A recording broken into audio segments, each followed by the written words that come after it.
Habiendo estudiado en el primer video la composición de la época hispánica en 3 etapas que habíamos señalado, pasamos en este segundo video a analizar cómo estaba compuesta la sociedad de Indias, que contenía, como en cualquier sociedad de aquel entonces, una división de estamentos o de clases.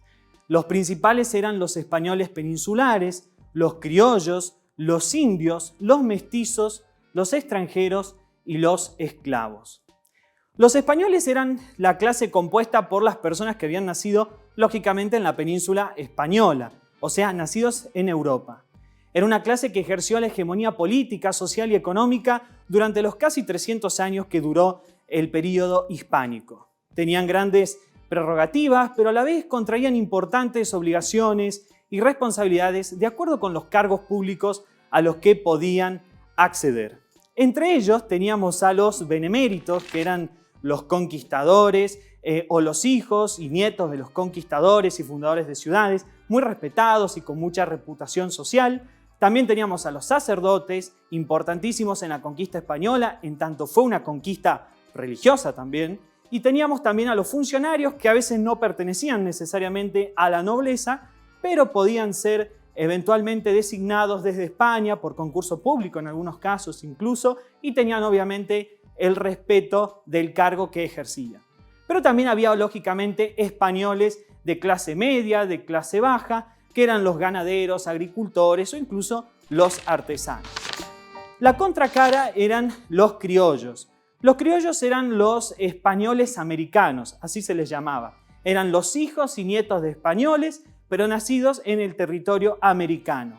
Si bien tenían una buena posición económica en muchos casos, como por la situación que mencioné, porque provenían de familias españolas, en la práctica había restricciones sociales para que accedan a los cargos públicos o participen en la vida política de su comunidad.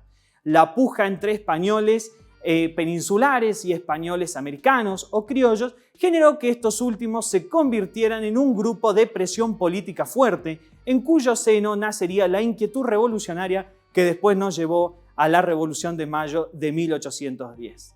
Dentro de esta sociedad de Indias también estaban los esclavos, que obviamente eran considerados cosas de naturaleza humana y aprovechados como mano de obra para las tareas más pesadas y riesgosas. No gozaron de la protección legal que sí, por ejemplo, tuvo el indio.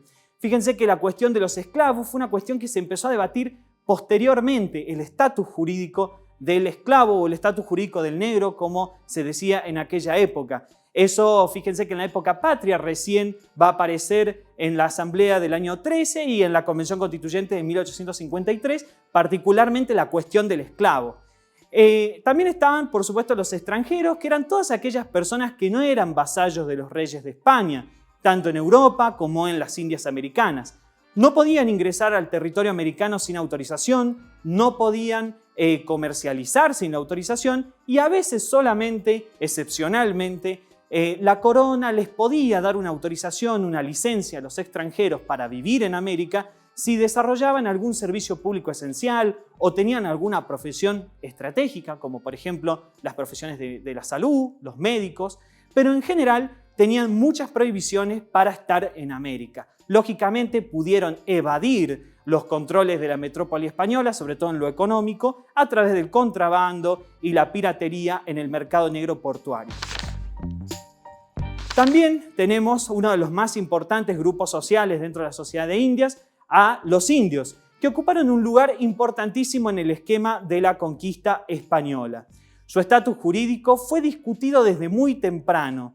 Fíjense que cuando Cristóbal Colón llegó a América, mandó un contingente de indios a Europa para mostrar lo que había encontrado en estos territorios y inmediatamente la reina Isabel la Católica los puso en subasta pública, lo que generó mucha polémica que concluyó en la revocación de esa subasta pública. De modo que fíjense cómo desde un primer momento la cuestión del indio, de su dignidad o de su igualdad o no con el español es compartida y planteada en la América hispana y en España particularmente.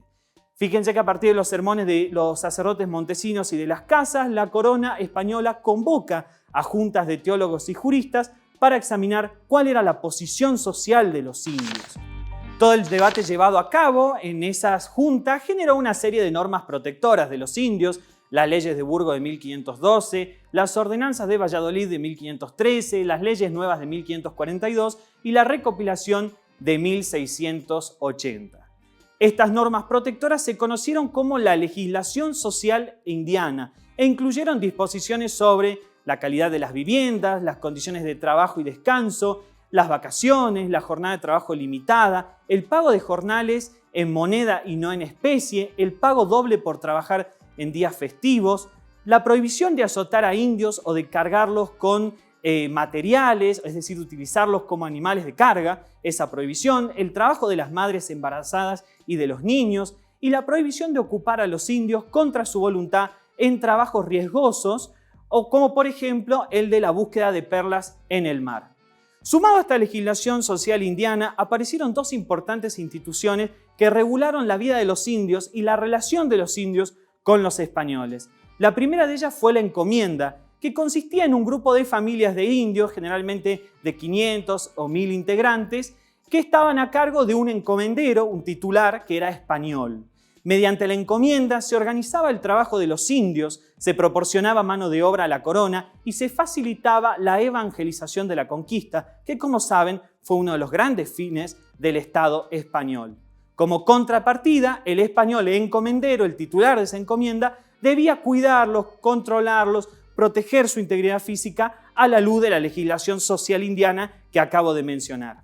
En segundo lugar estaba el régimen de minoridad, que el régimen de minoridad en realidad era un conjunto de instituciones que recogían una realidad latente en ese entonces, que es que los indios no comprendían la forma de vivir de los españoles, no hablaban su idioma e ignoraban el complejo derecho castellano en donde quedaban indefensos y enredados. Esto generó que los españoles idearon un sistema de tutela del indio sobre la base de una presunta irreflexión, reconociendo su capacidad de derecho, es decir, la aptitud para ser titulares de derechos y obligaciones, pero limitando la capacidad de ejercicio o de hecho, es decir, esa aptitud para ejercer por sí mismos sus derechos y obligaciones.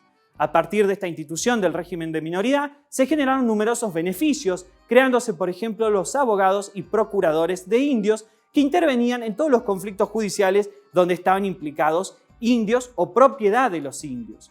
O, por ejemplo, también nos ilustra esta situación que se les perdonaban delitos como el falso testimonio, se disminuía la pena en caso de ser condenados por ilícitos ordinarios, todo esto sobre la base de que actuaban con culpa, con negligencia y no con dolo, es decir, no con la intención de dañar o no comprendiendo de que con su actitud o con su conducta dañaban al otro. Este es más o menos el esquema de la sociedad de Indias, que ustedes van a poder profundizar en el módulo de la materia y en la bibliografía recomendada, que es Instituciones Argentinas de Víctor Tau Anzoátegui. Nos vemos en el próximo video. Muchas gracias.